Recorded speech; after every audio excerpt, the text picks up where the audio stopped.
8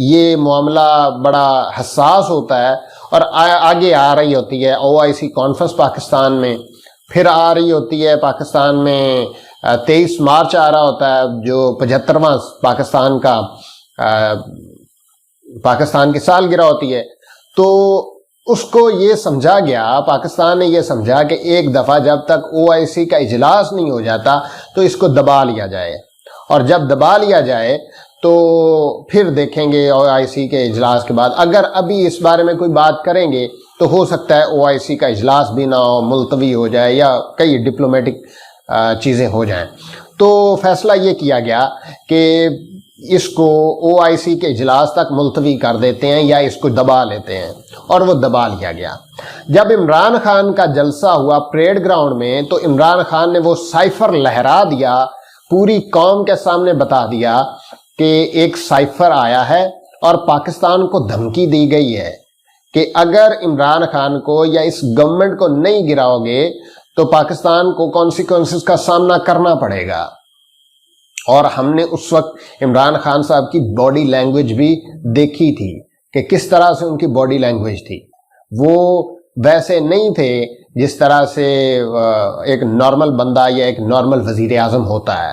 تو اس کے بعد 3 تاریخ کو یہ ووٹ آف نو کانفیڈنس ہوتی ہے، اور اس میں بلکہ ووٹ آف نو کانفیڈنس نہیں ہوتی، ملتوی کر دیا جاتا ہے. اور جو قاسم سوری صاحب تھے وہ اس کو ریجیکٹ کر دیتے ہیں اور عدالت میں چلے جاتے ہیں دوسری پارٹی مسلم لیگ نون اور PDM کی جماعتیں.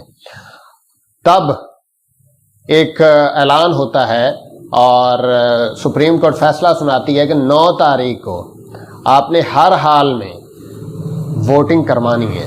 9 تاریخ آتی ہے، 9 تاریخ والے دن پورا دن اسمبلی اجلاس ہوتا ہے، رات 12 بجے تک اجلاس ہوتا ہے، اور 12 بجے سے پہلے قاسم سوری صاحب اور ڈپٹی اسپیکر صاحب وہ دونوں ریزائن کر دیتے ہیں، وہ استعفے دے دیتے ہیں. دوسری طرف PTI کے تمام ارکان وہ اپنی نشستوں سے چلے جاتے ہیں اور استعفیٰ دے دیتے ہیں اور وہ واک آؤٹ کر جاتے ہیں. لیکن ایک مرد کلندر، ایک مرد مجاہد وہاں پہ اکیلا بیٹھا رہتا ہے، اور وہ تقریر آپ نے سنی ہوگی، علی محمد خان صاحب ایک دفعہ پھر آئے گا، میرا کپتان ایک دفعہ پھر آئے گا، وہ آپ نے ساری تقریر سنی، آپ کے سامنے ہے. تو 9 اور 10 اپریل کی رات کو نو کانفیڈنس موشن پاس ہوتی ہے اور عمران خان گھر چلے جاتے ہیں.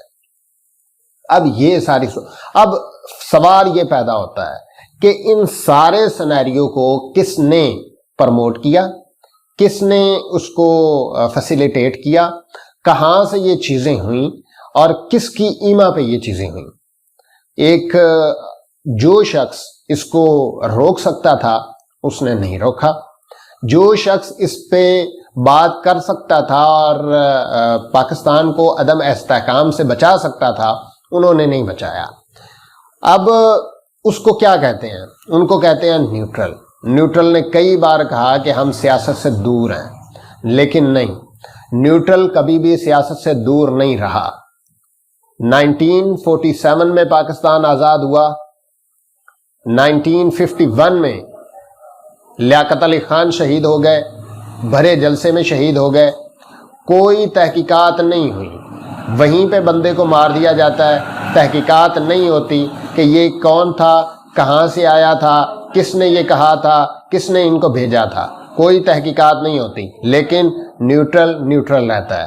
پھر 1957 وہ وقت آتا ہے جب ایوب خان پاکستان کے لا ایڈمنسٹریٹر بنتے ہیں، مارشل لا لگتا ہے، اور پھر نیوٹرل، پھر بھی نیوٹرل رہتا ہے، وہ خود نیوٹرل بن کے اقتدار پہ قابض ہو جاتا ہے.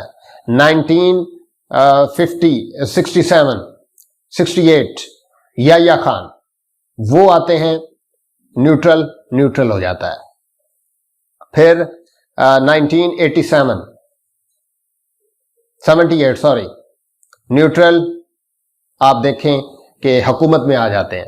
1999 12 اکتوبر 1999 پاکستان میں ایمرجنسی لگتی ہے، پرویز مشرف صدر پاکستان بنتے ہیں، مارشل لا لگ جاتا ہے اور خود کو وہ 3 عہدے اپنے پاس رکھتے ہیں، بلکہ 4 رکھتے ہیں اپنے پاس۔ نواز شریف کو گھر بھیج دیا جاتا ہے۔ نواز شریف میں سمجھتا ہوں کہ شاید ٹھیک کیا تھا انہوں نے۔